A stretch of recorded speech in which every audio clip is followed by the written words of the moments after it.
What is up, guys? Welcome back to Home Beyond Our Borders. You know the deal.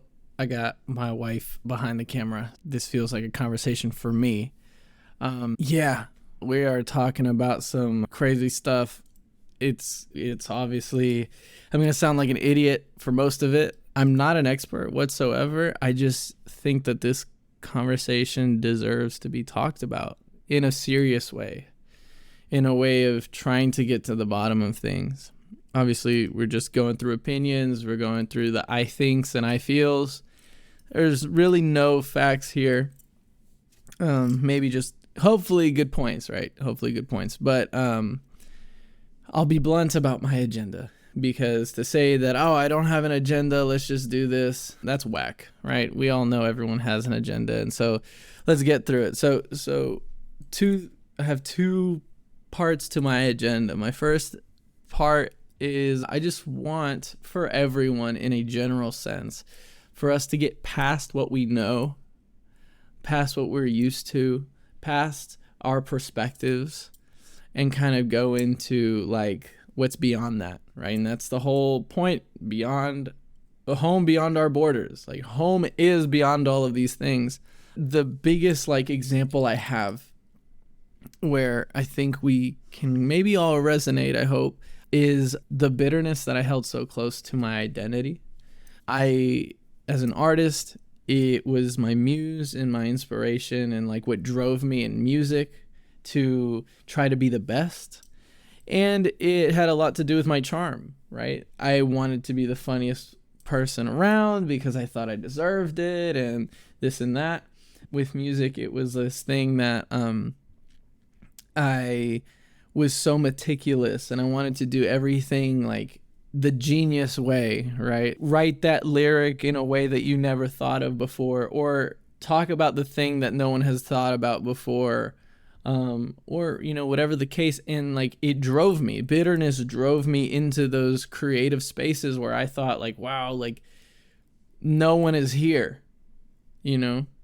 but then I imagine a wild forest, right, in the backyard. You have a wild forest in the backyard because it hasn't been trimmed, and therapy was tending to that forest, right? And then you're cutting down all these weeds and tall grass, and you're doing all this and that, and then you find this thing in the middle. It's all trimmed down and neat. Now you can see everything, and then there is that final thing to take care of. And for me is, well, I don't want to say that I'm all done now, but the biggest hindrance that I had was that bitterness. And so my fear so this was in college. I was going to therapy, and I was really, really heavily being discipled by my pastor at the time, and still a dear friend of mine. He told me the story about Shia LaBeouf and how Shia LaBeouf's hatred for his father is what motivated him and what drove him to be such an excellent actor. And he talks about I was at the cliff of the unknown. I was at that point where I don't know what's next. I don't know what's after this. And I felt that. And I was at this place of well, if I let this thing go that's so attached to my identity, well, what happens to me? Do I become a shell of a being? Do I become nothing?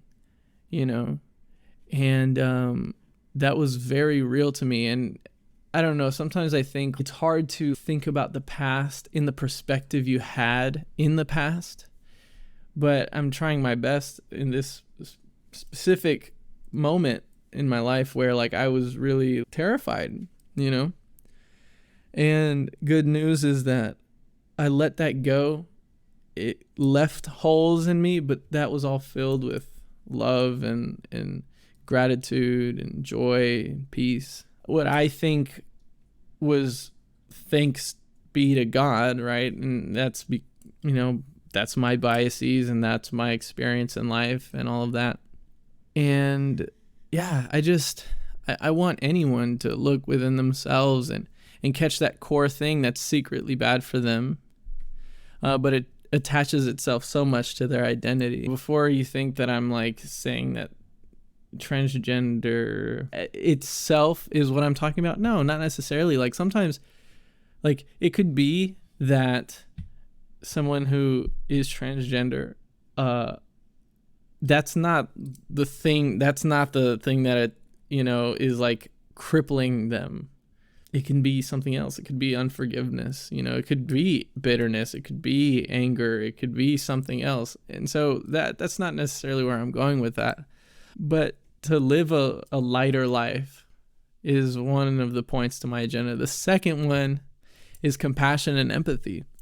The basis of compassion and empathy is walking a mile in their shoes. Now, how can I do that if I didn't know I'm supposed to be walking in heels?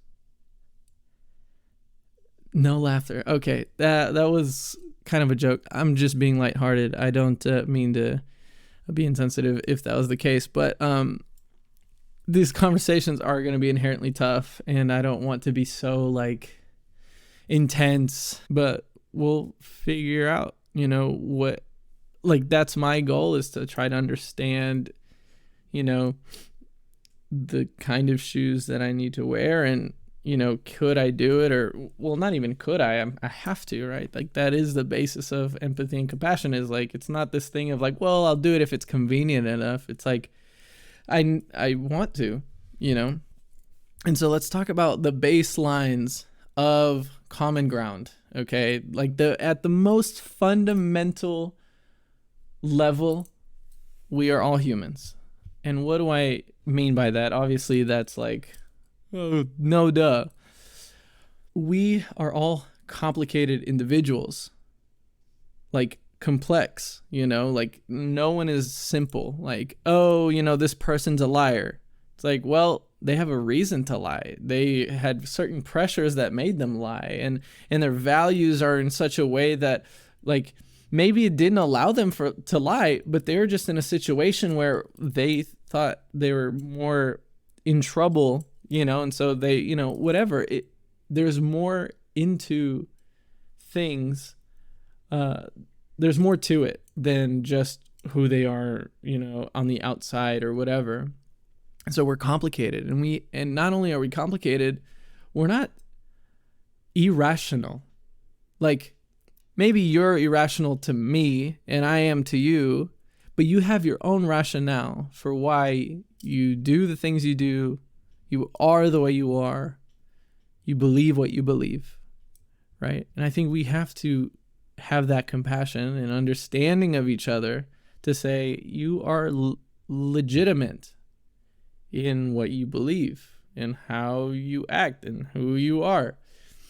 And so that is the baseline I think we can all agree to. We all have to agree. I think that's probably the closest thing to a fact that I'll say today. And so you have, like, people have their reasons and their understandings and their proclivities and, everything that encompasses why someone would be transgender. And then there's everything that encompasses someone to be a Christian. And maybe there's some people that fall into both categories. Maybe there's people that fall into neither category, but it's all things that we can have a common ground on, of saying you have your reasons, you are how you are. And so this next common ground, I have a feeling that like LGBTQ community in its entirety would have mixed feelings about this. But as a Christian, right, the perspective of a Christian is that we're all sinners. And now, for common ground's sake, we'll have an equally precise definition that is not demeaning. And this is essentially what this working definition that we're going to work with is being a sinner basically means that we're defective, that we are broken, right? That are like maybe our desires or our inclinations or our behaviors are defective, and broken. What is the standard? I think that's how we can say that. I think we can all kind of agree on this. The standard, the ideal human being, right? The golden standard should be something like to have all virtues at all times, right? So being loving, kind, generous, honest, like all of these things all the time, and having all of those qualities. And no one is that, right? Not all of these things and not all of the time. I try to be as honest and vulnerable as much as I can, but that doesn't mean I'm going to be kind, right? And then there's moments where I'm lying because I think I'm being loving, but I'm really not doing either because it's self-serving and yada, yada, right? Like I can't be all of these things all of the time, and no one can. And I don't expect anyone to. And that's why I think when I don't expect myself or others to be that, I don't really get disappointed. And I feel like I'm less of a hater for it. But we'll move on. So like we've all felt hatred, right? Whether overtly through rage and anger or covertly through bitterness and contempt, like I've explained, in the, like before, like envy, for example, is a lack of gratitude and presence, being present, it's the desire for something that doesn't belong to you. Usually what this looks like, when we talk about envy, it's like someone's job or someone's partner, like, oh, I want to be with that girl or guy and this and that. And, they kill for them or they slander for the job or whatever the case is. Like those are the ugliest examples. But it doesn't have to be that ugly, right? Like the whole reason why I worked so hard, and I was so motivated by that bitterness and envy was because I thought like people who had it better than me didn't deserve it like I did, right? Or like I was more capable or I was, more attractive or whatever the case was. And so that made me more charming. That made me harder working. That made me pay attention more to detail and all these things. And then I'm not going to go back into that whole story, but that was how I functioned. Like when I really looked at it and in hindsight, with healthier eyes, I can call that out. And so with envy though, I do want to dissuade any Christian that would call every trans envious. I defined, envy as desiring something that doesn't belong to you. And so I think a 14-year-old Christian who thinks they have everything figured out is going to be like, oh, well, that's the thing. Every transgender is envious. I don't think that's fair, right? I definitely don't think that transgender people are going to see it that way. Like they're not going to not just admit to that, but they're not going to like, it's not going to sit well with them. And it's not fair because like, think about singing. Like my wife is a phenomenal singer, right? I could desire to sing like her. That's not quite envy yet. You know what I mean? Like I could be happy that she is an amazing singer and also want to be an amazing singer like her, And so there's no envy there. It's an admiration, And so like, sure, envy could be the case for some people in the community of the transgender community, but I wouldn't throw that on everyone. Like there isn't a simple solution to all of this. Again, everyone is complicated. Transgender people have their complexities. Like it can't be like a one faceted solution, single faceted solution. Nothing is that simple. Just to preface, I don't want to have the conversation of whether being transgender is a sin or not. Because I can feel, again, I know that this video is going to attract hate from both sides, and then hopefully there are people that like are trying to listen and trying to get into this dialogue and trying to really get to the bottom of things like I am. I don't think so. And so for the Christian community that's listening, I'm not going to have that conversation. I'm not going to have the conversation whether being a transgender is sin or not, for two reasons. It's a divisive conversation, and I'm not here to divide.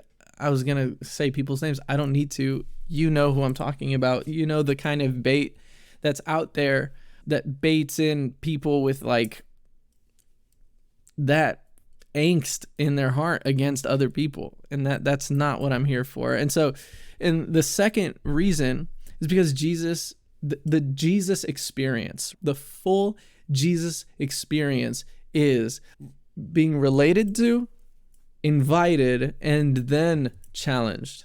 And so what do I mean? So it's like learning how to swim. So imagine that you're scared of water.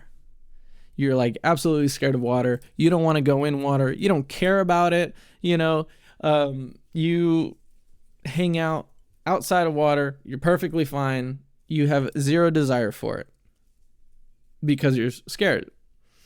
And so what happens is, if this was, you and Jesus would get you comfortable with him, right? You would start hanging out with him, talking with him, and this and that.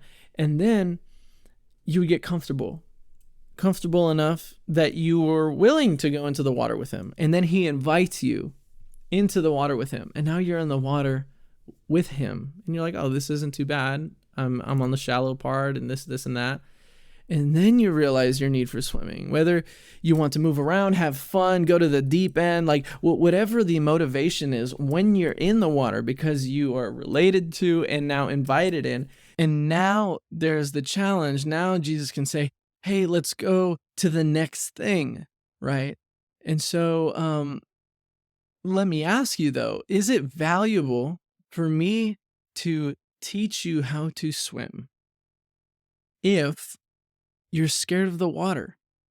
And like, especially if you have no desire to swim, like what's the point of us being outside and me teaching you how to swim if you don't even care about the water? It doesn't make sense for me to teach you how to swim if you haven't even agreed to step in, dip your toes in, agreed to walk into the water, And I think every Christian forgets sometimes that they weren't transformed, right? They weren't led to God. They weren't, they didn't give up, whatever it was with threats of going to hell or teaching of morality, right? Like everyone has a sense of morality. You're not going to teach them what they've been living by their whole life. And there is more that we can talk about, especially like getting more into the physiological brain and, sizes and stuff, like the science, which is like already kind of, weird. I mean, I think the point is that any conversation of psychology, when it comes down to nurture and nature, the most accurate answer is a little bit of both, right? I think it's too simplistic to say that it's completely nurture, like your environment and your traumas and this and that. And it's oversimplistic to say that you were born that way and that's it. But essentially, we are all humans. We are all sinners, meaning we have perverted desires and behaviors and proclivities, and we don't hit that perfection, right? And then finally, and this is what I was trying to get to this whole time, is specifically Christian and trans, we have this inner conflict with our bodies and flesh. Romans 7:19-25 says, "For I do not do the good I want, but the evil I do not want is what I keep on doing. Now, if I do what I do not want, it is no longer I who do it, but the sin that dwells within me. So I find it to be a law that when I want to do right, evil lies close at hand. For I delight in the law of God in my inner being." So this is where I think we can relate. So the thing that I want is in my inner being, but I see in my members right? In my body, another law waging war against the law of my mind, making me captive to the law of sin that dwells within my members. Wretched man that I am, who will deliver me from this body of death? Thanks be to God through Jesus Christ our Lord. So then, I myself serve the law of God with my mind, but with my flesh I serve the law of sin. And so we both, as Christians, the trans community, I imagine that we have this struggle with our bodies and having this feeling that who we are does not align with this meat sack that we call our bodies. This idea, this thing, this uncomfortability with our flesh is what we call it in Christianity. It's the worst for the Christians who are young in their faith. They want to believe everything that Jesus is doing, all the transformations, all the healing and all of these things, but they fall back to the same habits. And that's so normal. I just see that. It's like that feeling of being trapped, right? Which is obviously something that is, I only know from the outside in terms of what goes on in the mind of someone who's transgender, but they talk about that, right? Like I don't feel like my inner being is different. It doesn't belong in the outer being. And as Christians, we feel that same thing. Again, maybe not for gender, but just that idea that like my soul and my spirit and my mind belong elsewhere. Trying to get philosophical, I think we can relate on that note. And but here's the toughest part, right? Here's the thing. For a Christian, there's nothing to transition to.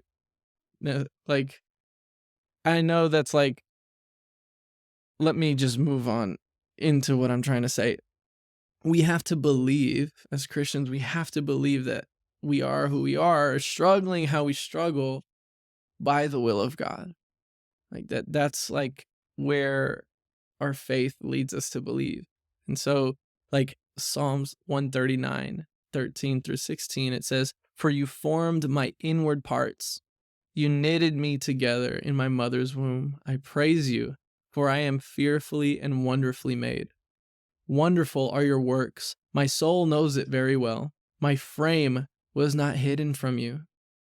When I was being made in secret, intricately woven in the depths of the earth, your eyes saw my unformed substance. In your book were written, every one of them, the days that were formed for me, when as yet there was none of them." That's deep poetry. And that's the kind of thing we have to wrestle with is, God, you don't want me to lie, but I'm a liar. And you say that you've taken that away from me and I'm not a liar anymore. And we're stuck and in this tension. And these are the things that we have to come to terms with. One thing I do want to bring up before I end is I'm not naive, right? This is all pretty. And I think we have common ground here, right?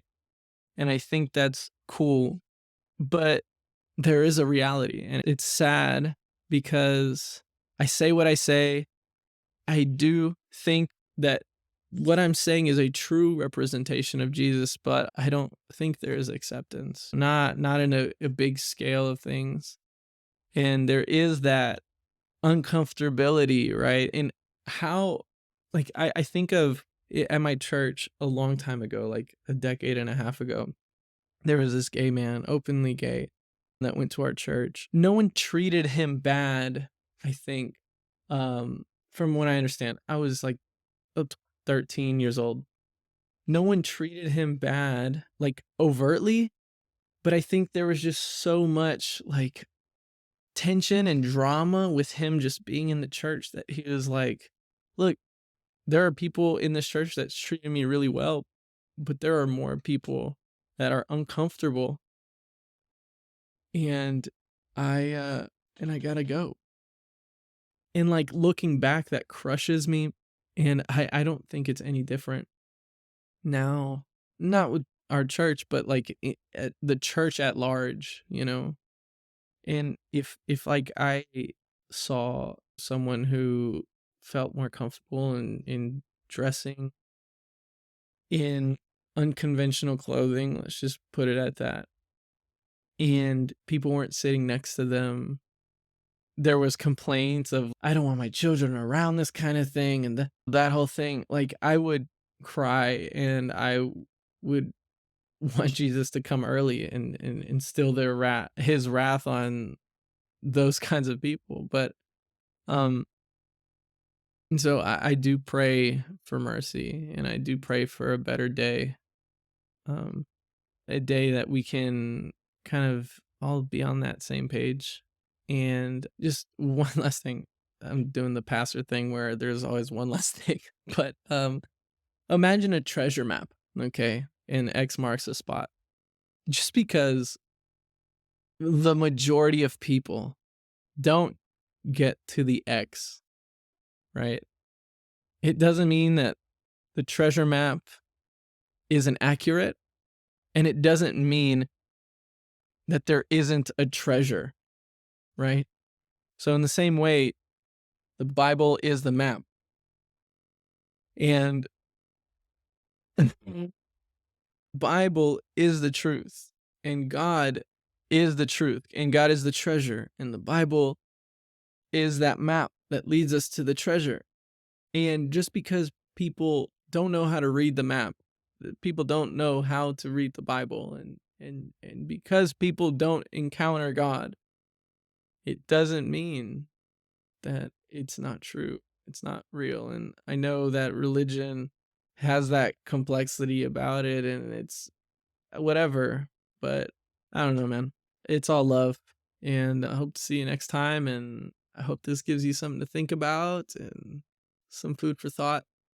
Have a good night or a good day.